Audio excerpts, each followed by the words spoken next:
Hello, good morning, everyone.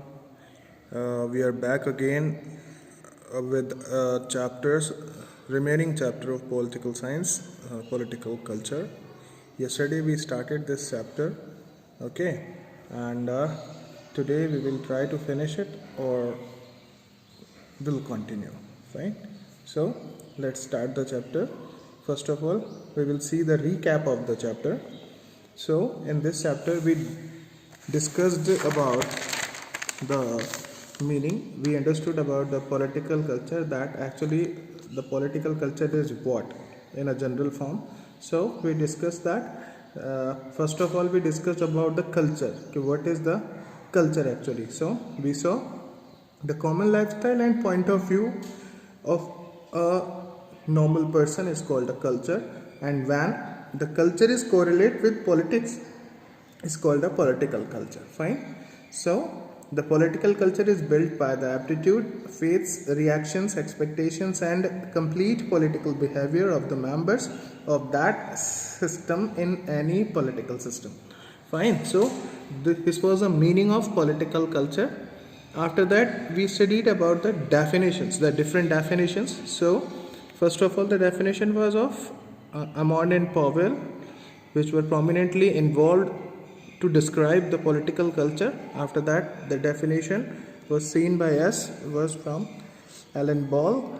Here we saw a name of book also of Alan Ball. This was Modern Politics and Government. It is important in the point of view of the 1 mark question. Fine. After that, we studied about the determinants of political culture, means which things can be determined about the political culture. So these are the history, religious faiths, geographical conditions, social and economic atmosphere, fine, and ideologies. And apart from these, the other elements were scientific and technological progress, media and press, level of education, language, and customs and traditions. Fine. So in yesterday class we have completed till this point. Today we are going to start the characteristics of political culture. Means the political culture is a concept, and this type of concept have some characteristics also. Fine. So here we will discuss about the characteristics that means what type of good things are found in political culture. Means when the culture correlates with political science, so which type of qualities can emerge in political culture. Fine. So the main characteristics are as follows. The very first one is coordinating form. Coordinating form in the sense political culture improves the coordination in between politics and the cultured peoples. Fine. So the political culture should have a quality of coordination, so that adjustment of the values or standards can be done. So here the values and standards जो है उनका adjustment हो पाता है with political science. So political culture जो है is responsible to adjustment of the values and standards of the life with political science. Fine. So it's a coordinating form. After that, the second characteristics of the political culture is dedication to moral values. Means when the political science correlates with culture, then the culture emerges with a great efficiency with political science, and it increases the moral values in it. Fine. So the political culture requires support of moral values. In the political culture there is a need of the moral values. If the moral values will not be in the political culture, obviously a bad face of the political culture will emerge. Fine. So political culture में moral values का होना बहुत necessary होता है, और वो possible कैसे हो पाता है? Through our general culture. To found the moral values, हमें इन मॉरल वैल्यूज़ को फाउंड करने के लिए sometimes the religious form of society and sometimes the administration form of power contributes. इन सभी वैल्यूज़ को यहाँ पर जो है वो एमर्ज यहाँ करने के लिए, उन्हें यहाँ पर ऐड ऑन करने के लिए कुछ religious forms of the society भी यहाँ पर कंट्रीब्यूट करती है और साथ ही एडमिनिस्ट्रेटिव फॉर्म्स ऑफ पावर्स भी यहाँ कंट्रीब्यूट करती है। सो इस तरह से जो हमारी पॉलिटिकल वैल्यूज़ है उसके अंदर ये और एक कैरेक्टरिस्टिक्स है कि ये मॉरल वैल्यूज़ के लिए भी डेडिकेटेड है। Next is the abstract form. Abstract form यानी ये एक भावनात्मक रूप में है। Political culture is not a physical thing कि आप उसे टच कर सकते हैं, आप उसे फील कर सकते हैं। एब्स्ट्रैक्ट फॉर्म का मतलब है कि ये एक भावनात्मक रूप में है। पॉलिटिकल कल्चर का कोई भी फिजिकल एग्जिस्टेंस नहीं है।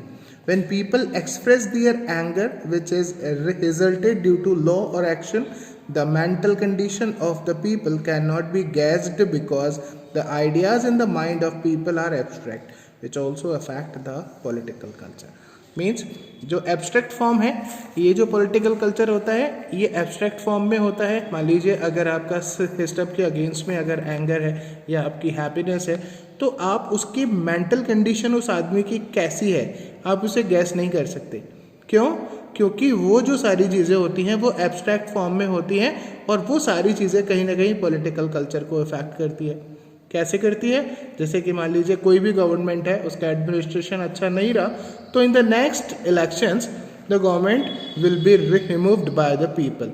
सो that is the anger of the people against the government. Fine. So इस तरह का जो एंगर है ये एब्स्ट्रैक्ट फॉर्म में होता है and that is also called the political culture.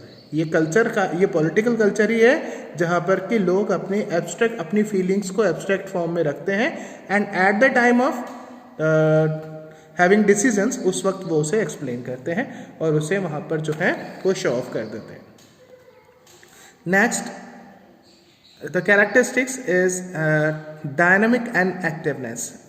ये कह रहे हैं कि जो पॉलिटिकल कल्चर होता है ये डायनामिक होता है और फुल ऑफ एक्टिवनेस होता है। The values and standards of life, persons and society have been changing due to the personal and social necessities. Life में क्या होता है, जो लोग होते हैं उनकी और जो सोसाइटीज़ होती हैं इनकी जो पर्सनल रिक्वायरमेंट है या इनकी जो पर्सनल नेसेसिटीज़ हैं वो चेंज होती रहती हैं। तो उसके अकॉर्डिंग इसका जो इम्पैक्ट है वो पॉलिटिकल कल्चर पर भी पड़ता है। जैसे जैसे पब्लिक की रिक्वायरमेंट्स चेंज होगी, उनकी नेसेसिटीज़ चेंज होंगी, obviously political culture will also affect. So it is the quality of political culture that it is very dynamic and activeness, यानी ये lazy नहीं होता या एक जगह डंप होकर नहीं रहता, but according to the necessities of the peoples and the society it can be converting. ये converting होता है, change होता रहता है. So this basic political culture also remains dynamic and active. So these were the characteristics. There are four characteristics here: the dynamic activeness, abstract form, moral values related to, and the coordinating form. Fine. So the next topic is political culture and democracy. यानी इस topic के अंदर हम क्या करेंगे, political culture को democracy से compare करेंगे कि how the political culture is important और beneficial for the democracy. So political culture, obviously we know or we can say here that political culture is very important to democracy. Without political culture, democracy functioning not properly. So the concept of political culture stresses upon the fact that people's basic faith and ability of people generally affect the politics, especially the democratic institutions. जो political culture जो है इसका concept जो है ये क्या करता है, स्ट्रेस करता है upon the facts that people's basic faith and ability of people. क्या जो भी लोगों की जो बेसिक फेथ्स होते हैं, उनकी जो मान्यताएं होती हैं और उनकी जो योग्यताएं होती हैं, उन्हें कहीं ना कहीं पॉलिटिकल कल्चर जो है वो प्रभावित करता है, और स्पेशली जो डेमोक्रेटिक इंस्टीट्यूशंस होते हैं उनमें तो ये ख़ास तौर से प्रभावित करता है। यानी ये कहने का मतलब यहाँ पे मैं आपको इसको इजी लैंग्वेज में समझाऊँ तो पॉलिटिकल कल्चर कहीं ना कहीं लोगों की मान्यताओं, उनकी योग्यताओं को अफेक्ट करता है, और स्पेशली ऐसे इंस्टीट्यूशंस जो कि डेमोक्रेटिक हैं उनमें ये स्पेशली उन्हें अफेक्ट करता है। Fine, so by these lines we can understand that in democracy political culture plays a vital role. Fine. In this regard we come forward the most significant and experienced research on the relation between political culture and democracy. Democracy और political culture के ऊपर जो सबसे ज़्यादा significant, important और experienced अगर कोई research अगर यहाँ किसी ने की है तो वो की है मिस्टर गैब्रियल एमॉन एंड सिडनी बारबरा ने। ये दो ऐसे बेसिकली पॉलिटिकल साइंटिस्ट हैं जिन्होंने की पॉलिटिकल कल्चर और डेमोक्रेसी को आपस में कोरिलेट यहाँ पर किया है। सो गैब्रियल एमॉन and Sidney Barbara is known for the giving a most significant and experienced research on the relation between political culture and democracy. इन्होंने एक बुक लिखी, अपना जो क्रिएशन है उन्होंने इस बुक में यहाँ पर जो है वो मेंशन किया है, and the name of the book is the civic culture, political attitude and democracy in 5 Nations. ये नेशन है, NATIONS, right? So you read it clearly, it's a nation.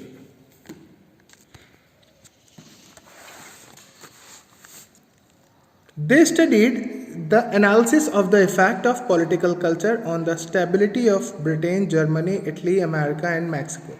इन्होंने जो अपना ये एनालिसिस किया ये मुख्य रूप से 5 देशों के ऊपर किया कि वहाँ की जो डेमोक्रेटिक जो कंडीशंस है उनके ऊपर पॉलिटिकल कल्चर कैसे इम्पैक्ट डालती है। ठीक है, तो यहाँ पर उन्होंने कौन कौन से देशों के ऊपर स्टडी किया, एक तो ब्रिटेन के ऊपर, एक Germany, Italy, America and Mexico. इन 5 देशों के ऊपर उन्होंने यहाँ पर स्टडी किया कि how the political culture effect और इम्पैक्ट ऑन द डेमोक्रेसी। सो इसके एनालिसिस में उन्होंने यहाँ पर जो रिपोर्ट दी उसके अकॉर्डिंग उन्होंने कहा, अकॉर्डिंग टू एमॉन एंड वर्बा, यहाँ पर आपको एक नोटिसेबल थिंग है कि कई जगह जो सिडनी बारबरा का नेम है वो सिडनी वर्बा भी लिखा हुआ है। फाइन, तो इसीलिए मैंने आपको यहाँ पर ब्रैकेट में कोट किया है कि जो वर्बा है is the same as a Barbara, Sidney Verba and Sydney Barbara are not the different names, this is the one name, fine, but इनका यूज़ अलग अलग हुआ है। तो इन्होंने अपनी रिपोर्ट के अकॉर्डिंग पॉलिटिकल कल्चर के बारे में यहाँ कुछ लिखा है, वो देखते हैं हम। The political culture employs pattern of orientation towards political parties. क्या करती है ये जो पॉलिटिकल कल्चर है, ये कुछ नई ओरिएंटेशन करती है कुछ पैटर्न्स के, कि how the political parties can play their role in a democracy actively. तो इसके तहत ये उन पॉलिटिकल पार्टीज को कुछ पैटर्न्स एम्प्लाइज यहाँ करती है, उन पैटर्न्स का ओरिएंटेशन करती है। साथ ही जो कोड्स हैं, कॉन्स्टिट्यूशन है और हिस्ट्री ऑफ स्टेट है, इन सभी को वहाँ पर वो इम्पॉर्टेंटली अपने रोल पर इम्पैक्ट करती है। So the political culture implies pattern of orientation towards political parties, courts, constitution and history of states, meaning where does every member of the society keep himself in the context of these institutions or its own political environment.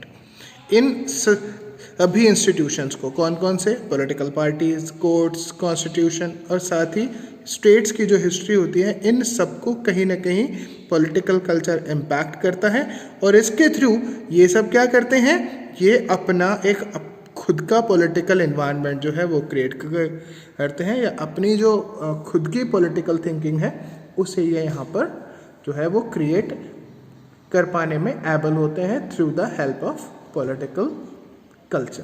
So this is not a very important topic कि एमॉन्ड and Verba ने क्या कहा. इस para में से जो important questions आपको बनते हैं वो ये कि इसने मोस्ट सिग्निफिकेंट रिसर्च यहाँ पर की, उसके बुक का क्या नाम था, कौन कौन से देशों के ऊपर उन्होंने रिसर्च की. Fine. So let's come to the next topic.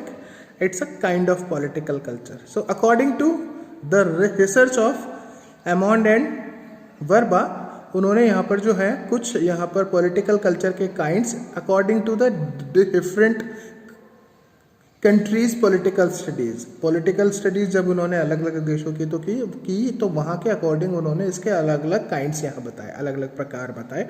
So एमॉन्ड has mentioned the following 4 types of political culture on the basis of political systems.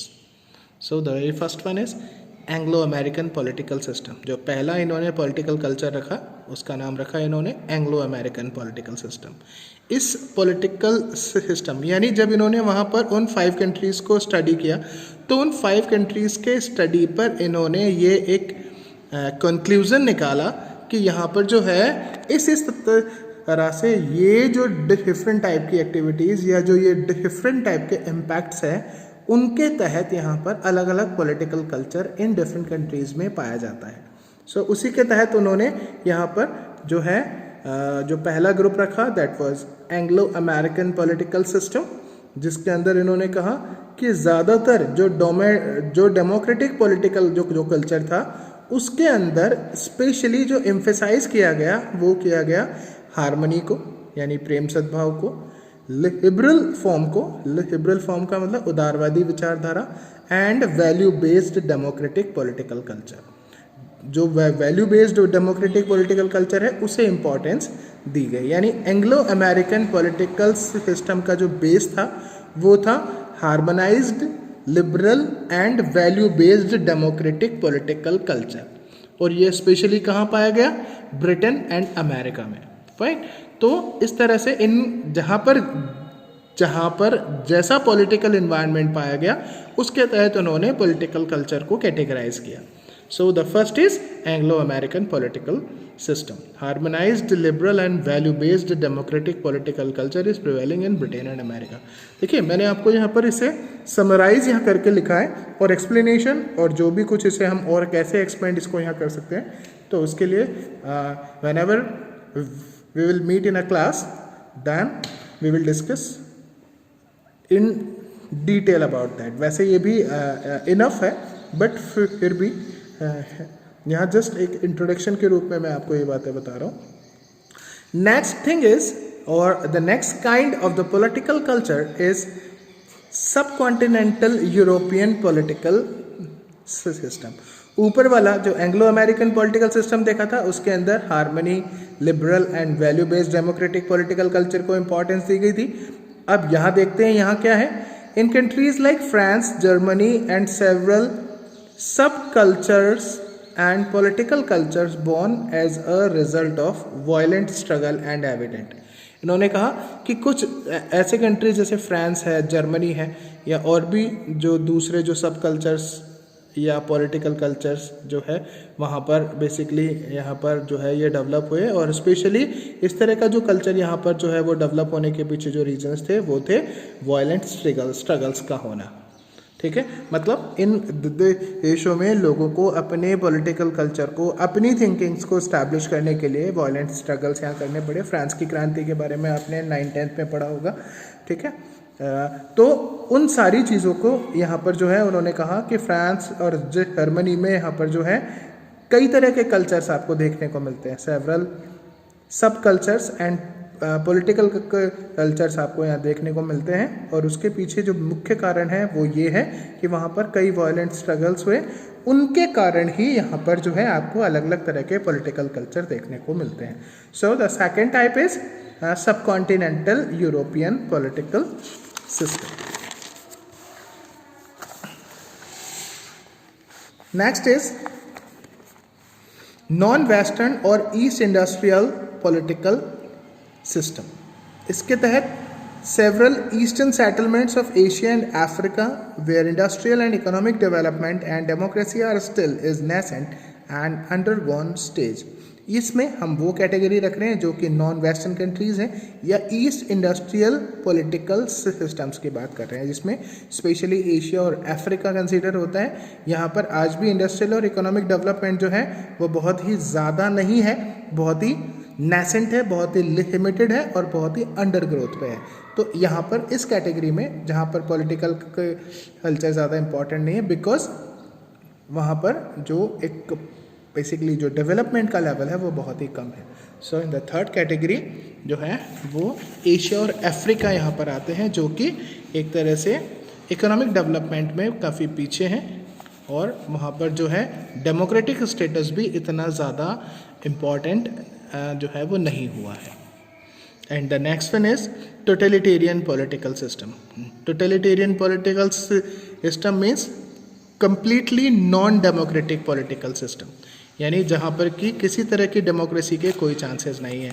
The system when there is no chance of opposition, जहाँ पर आप कोई विरोध नहीं कर सकते। मैं आपको फिर एक बार इसे जो है शॉर्ट में वापस से मैं रिवाइज यहाँ कर देता हूँ। यहाँ पर पॉलिटिकल कल्चर 4 तरह के देखे गए हैं। इजी लैंग्वेज में मैं आपको समझा रहा हूँ। 4 तरह का पॉलिटिकल कल्चर है। पहला जो फुली डेमोक्रेटिक है, ठीक है। फुली डेमोक्रेटिक मीन्स जहाँ पर कि उनके पास हमेशा से पावर रही, ठीक है, जैसे कि अमेरिका है, जैसे कि ब्रिटेन है, उनके पास वो हमेशा पावरफुल रहे, तो उन्होंने स्टार्टिंग से ही अपने आप को एक डेमोक्रेटिक फॉर्म में देखा, ठीक है, और उन्होंने अपने आप को उसी डेमोक्रेटिक फॉर्म में इन्हांस भी किया। सो दैट वाज द, एक तरह से हम कह सकते हैं, the best form of the political culture, fine, जिसे हमने यहाँ पर बोला है एंग्लो अमेरिकन फॉर्म, फाइन। इसके बाद दूसरी चीज़ जो हमने देखी है वो है ये यूरोपियन कंट्रीज़ की, यही बोला था शायद मैंने, यस, सब कॉन्टिनेंटल यूरोपियन पॉलिटिकल सिस्टम। अब यहाँ पर ये भी डेवलप्ड कंट्रीज़ हैं, जैसे फ्रांस है और जो जर्मनी है, इनके यहाँ पर अलग से कुछ पॉलिटिकल ग्रुप्स यहाँ पर जो है वो डेवलप हुए, कुछ सब पॉलिटिकल जो कल्चर है वो डेवलप हुआ। क्यों? क्योंकि इन्होंने अपनी इन पावर्स को बाय स्ट्रगल यहाँ पर अचीव किया, यानी इन्होंने जो यहाँ के कैपिटलिस्ट थे, जो यहाँ के पूंजीपति लोग थे, जो पावरफुल, जो एलाइट क्लासेस लोग थे, उनसे स्ट्रगल किया और अपने राइट्स को रीगेन किया। तो उन राइट्स के रीगेन करने के लिए उन्होंने अपना जो कल्चर, खुद पॉलिटिकल कल्चर जो डेवलप किया, that comes in this category, fine. तो पहली चीज़ जहाँ पर इजी वे में एक डेमोक्रेटिक अरेंजमेंट पॉसिबल हुआ, दूसरा वहाँ जहाँ पर कि स्ट्रगल्स के थ्रू वहाँ पर उन्होंने अपने स्टेटस को डेवलप किया, जिसके अंदर फ्रांस और जर्मनी स्पेशली आते हैं, sub continental European countries. And the third one is the non western और east industrial political system. Non western क्यों कह रहे हैं? क्योंकि हम ईस्ट में आते हैं, वेस्ट में कौन से आते हैं? Western countries. तो इसलिए ईस्ट इंडस्ट्रियल पॉलिटिकल सिस्टम हमारे यहाँ आते हैं, जिसमें एशिया और अफ्रीका, जो कि ज़्यादा इकोनॉमिकली डेवलप्ड भी नहीं है, और कहीं ना कहीं हमारे यहाँ पर जो डेमोक्रेसी है वो आज भी उतनी बेटर फॉर्म में नहीं है जैसी कि होनी चाहिए। तो थर्ड कैटेगरी उससे और लोअर कैटेगरी है। And the fourth one is the worst condition of the democratic political system, because यहाँ पर किसी तरह की कोई भी डेमोक्रेटिक सिस्टम पाया ही नहीं जाता। तो टोटलिटेरियन का मतलब होता है नॉन डेमोक्रेटिक सिस्टम, जहाँ पर किसी तरह का लोकतंत्र नहीं होता। वहाँ या तो डायरकी होती है, या मोनार्की होती है, या फिर कहीं ना कहीं कोई एक जो व्यक्ति है उसी के पास ये संपूर्ण जो पावर है वो होती है। तो इसलिए ऐसी कंडीशन जहाँ पाई जाती है वहाँ पर इस तरह का ओपोजिशन का कोई चांस नहीं होता। So there are 4 type of political culture we discussed here, fine. Let's come to the next topic, political culture and political socialization. I hope you are understanding well, okay? In spite of, if you have any doubts, any problems, any queries, you can ask to me, right? So let's come to the next topic, political culture and political socialization. Now we will correlate political culture with political socialization. Political socialization we discussed earlier in the last chapter of political science, political socialization. First of all, we are again discussing about political socialization. Normally a person born in a society and he learns from the society, from the family, from the teachers, from the schools, from political parties, from the national symbols and all. We discussed all these things. So when societies correlate with political science, that is called political socialization. Now we are correlating the political culture with political socialization. यानी political socialization के साथ political culture कैसे correlate होता है? तो obviously एक ही चीज़ के दो पहलू हैं यहाँ पर, because when a person learns about the moral values and all things in a society at the time of born, उसके बाद when he correlates its culture with politics, it becomes a political culture. तो जैसे जैसे वो वहाँ पर अपनी society को, अपने जो सोशल एट्रीब्यूट्स हैं उनको सीखता है, उसी तरह से पॉलिटिकल सोशलाइजेशन में पॉलिटिकल कल्चर भी इम्पॉर्टेंट रोल प्ले करता है. To explain the relation of political culture and political socialization, Amon and Herber gave the definition. And the definition is, political socialization is the process by which, ये कह रहे हैं कि political socialisation एक ऐसी process है जिसके द्वारा पॉलिटिकल कल्चर इज एस्टैब्लिश्ड, इससे पॉलिटिकल कल्चर एस्टैब्लिश होता है, and changes are brought in it as per the necessity, और जैसी जैसी आवश्यकताएं होती हैं उसके आधार पर इनमें परिवर्तन भी आते हैं. तो पॉलिटिकल सोशलाइजेशन पॉलिटिकल कल्चर के एस्टैब्लिशमेंट में एक इम्पॉर्टेंट रोल प्ले करता है. ठीक है. Only through political socialization, the political culture's qualities, beliefs and emotions are passed on to the future generation. ये कह रहे हैं कि जो भी पॉलिटिकल कल्चर की क्वालिटीज़ हैं या उनके बिलीव्स हैं, उनके इमोशंस हैं, ये एक जनरेशन से दूसरे जनरेशन में, जो भी हमारी फ्यूचर जनरेशन्स हैं, उनमें कैसे पास ऑन होंगे? ऑब्वियसली पॉलिटिकल सोशलाइजेशन के थ्रू. बिकॉज कोई भी पर्सन का जब पॉलिटिकल सोशलाइजेशन हो जाएगा, उसके बावजूद भी वो सोसाइटी में तो रहेगा, और जब वो सोसाइटी में रहेगा तो ऑब्वियसली उस वक्त का क्या पॉलिटिकल कल्चर है वो अपनी नेक्स्ट जो जनरेशन है उनके साथ में डिस्कस करेगा. And whenever he will discuss with his next generation, obviously the political culture will transferred with the other things और other peoples. Fine. For example, when you sit with your parents, so you discuss about the present political culture with your family members. Okay, what is going on in our politics, Indian politics, and which party is good and which party is bad and all that. तो इन सबको जब आप वहाँ पर discuss करते हैं तो obviously उस वक्त का जो पॉलिटिकल कल्चर है, जो प्रेजेंट पॉलिटिकल कल्चर है, ये आप तक पहुँचेगा. whenever you will become an elder, after that you will discuss all the things. हमारे ज़माने में तो ऐसा होता था, या उस वक्त ये पार्टी ऐसी थी, या whatever, वो चीज़ें जब वहाँ डिस्कस होती हैं तो obviously this type of political culture transfers from one generation to the another generation. So political socialization plays an important role to spread the political culture from one generation to another generation. So this is the main relation of political socialization with political culture. After that, looking forward, through political socialization, only a society transmits its political standards, recognitions and beliefs to its future generation.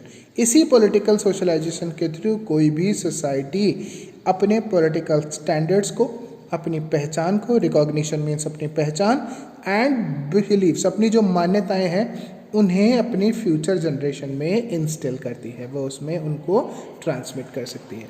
ठीक है. आज बहुत सी जगह आपने देखा होगा कि जिन लोगों के पेरेंट्स कांग्रेसी या बीजेपी है, ऑब्वियसली वो जो जनरेशन है वो भी उसी तरह से फॉलो होती जाती है. या फिर आपके ग्रैंड पेरेंट्स अगर कांग्रेसी थे तो obviously your father also belongs to the same party. Fine. तो ये पॉलिटिकल सोशलाइजेशन से होता है कि इससे जो पॉलिटिकल स्टैंडर्ड्स हैं या रिकॉग्निशंस है या बिलीफ्स हैं वो एक जनरेशन से दूसरे जनरेशन में वहाँ ट्रांसफ़र होती है. Again I made a mistake in the spelling of future. It's a T naught L. Fine. Future generations. And today's last topic of this chapter, the importance of political culture. Why the political culture is important.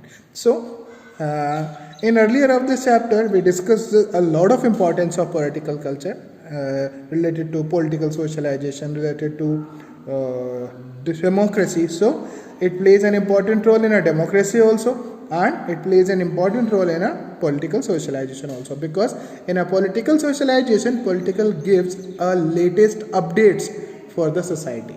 Political culture में जो सब होगा वही तो एक generation से दूसरी जगह जनरेशन में ट्रांसफ़र किया जाएगा.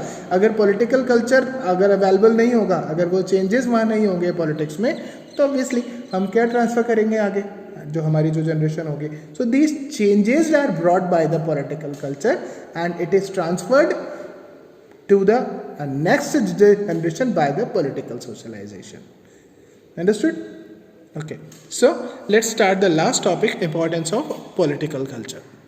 By the result of the idea of political culture, the center point of educationist has shifted from formal institutions to political society. अगर हम इनके पॉलिटिकल कल्चर के सारे रिजल्ट्स को देखें तो जो भी एजुकेशनिस्ट है उनका जो सेंटर पॉइंट है वो अब चेंज हो गया है. कैसे? अभी हम फॉर्मल इंस्टीट्यूशंस की बात ना करके हम बात करते हैं पॉलिटिकल सोसाइटीज़ की. यानी अभी जो पॉलिटिकल कल्चर है ये कहाँ स्टडी किया जाता है? मेनली पॉलिटिकल सोसाइटीज़ में, क्योंकि अभी ये सब फॉर्मल इंस्टीट्यूशंस नाम रह गए हैं और यहाँ पर जो इम्पोर्टेंट रोल प्ले कर रही है that is political society. This idea has developed political science by forcing the political scientists for social and cultural elements in the study of political activities. ये जो आइडिया है इसने पॉलिटिकल साइंस को develop किया है by forcing the political scientists for social and cultural elements. आज political science में जो है केवल पॉलिटिक्स ना होकर सोशल और कल्चरल एलिमेंट्स को भी इम्पोर्टेंस यहाँ पर दी जा रही है ताकि पॉलिटिकल एक्टिविटीज़ को और भी ज़्यादा एम्फेसाइज किया जा सके और ज़्यादा इम्प्रेसिव बनाया जा सके. By the approach political science by meeting with subtle and individual approaches has become a prosperous social science. One more importance of the political culture कि इस अप्रोच के थ्रू पॉलिटिकल साइंस जो है, पॉलिटिकल साइंस की जो ये approach है इसके through by meeting with subtle and individual approaches, जब ये पॉलिटिकल साइंस की अप्रोच जब इंडिविजुअल अप्रोचेस से जब ये मिलती है तो ये सोशल साइंस को या पॉलिटिकल साइंस को और भी ज़्यादा प्रॉस्पेरस बनाती है. Means when the political culture meets with the different individual approaches it becomes prosperous social science. ये सोशल साइंस को और भी ज़्यादा प्रॉस्पेरस बनाती है. सो इस तरह से these were the importance of political culture. The most important question of the chapter is the kinds of political culture and the characteristics of the political culture. Fine. So यही क्वेश्चन है या छोटे छोटे जो क्वेश्चन यहाँ पर बनेंगे. It was a important chapter and we finished it today. Tomorrow we will meet with a new chapter of any subject, maybe geography, maybe political science. So let me think about that. I hope you are studying regularly, you are making notes regularly. So keep learning. Bye bye. See you. Thank you.